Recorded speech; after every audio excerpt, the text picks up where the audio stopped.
गोंदिया जिले में ड्रग्स और नशीले पदार्थों के खिलाफ चलाए जा रहे विशेष अभियान के तहत आमगांव पुलिस को एक बड़ी सफलता मिली है। पुलिस ने कामटा चौक पर नाकाबंदी के दौरान एक शातिर तस्कर को रंगे हाथ दबोचा है। आरोपी के पास से करीब 1.51 लाख कीमत का गांजा और तस्करी में इस्तेमाल की जा रही एक मोटरसाइकिल जब्त की गई है। पुलिस को शक है कि इस मामले के तौर पर एक बड़े ड्रग्स नेटवर्क से जुड़े हो सकते हैं। पुलिस द्वारा मिली जानकारी के अनुसार नशा तस्करी रोकने के लिए आमगांव पुलिस की टीम कामटा चौक पर विशेष नाकाबंदी कर चेकिंग कर रही थी।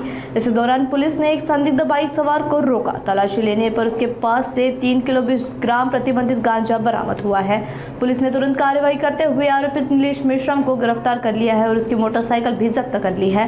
पुलिस के मुताबिक इस मामले में आगे की पूछताछ जारी है और जल्द ही इस रैकेट से जुड़े कुछ और आरोपियों को गिरफ्तारी की जा सकती है। काल सायंकाळी 5 ते 10 वाजता दरम्यान कामठा चौक येथे नाकाबंदी राबवित असताना 6:30 वाजताच्या दरम्यान एक संशयित मोटरसायकल आम्हाला येताना दिसली।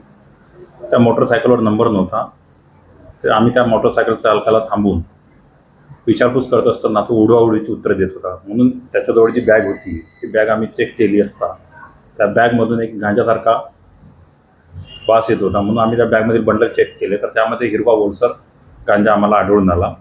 कारवाई दरम्यान आम्ही त्या गांजा मोजला असता त्याचं वजन 3 किलो 20 ग्रॅम एवढं आढळून आलेलं आहे। तसेच समोर जो इसम होता त्यास त्याचे नाव पत्ता वगैरे विचारला, त्याने आपले नाव नीलेश शिलाराम मेश्राम राहणार गोंदिया असे सांगितलेले आहे।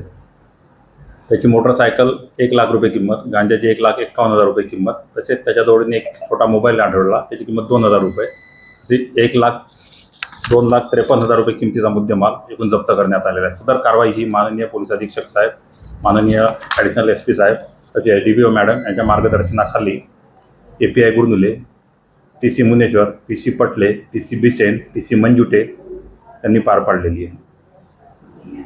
पुढील तपास API डाबेराव हे करीत असून आणखी आरोपी निष्पन्न होण्याची शक्यता आहे।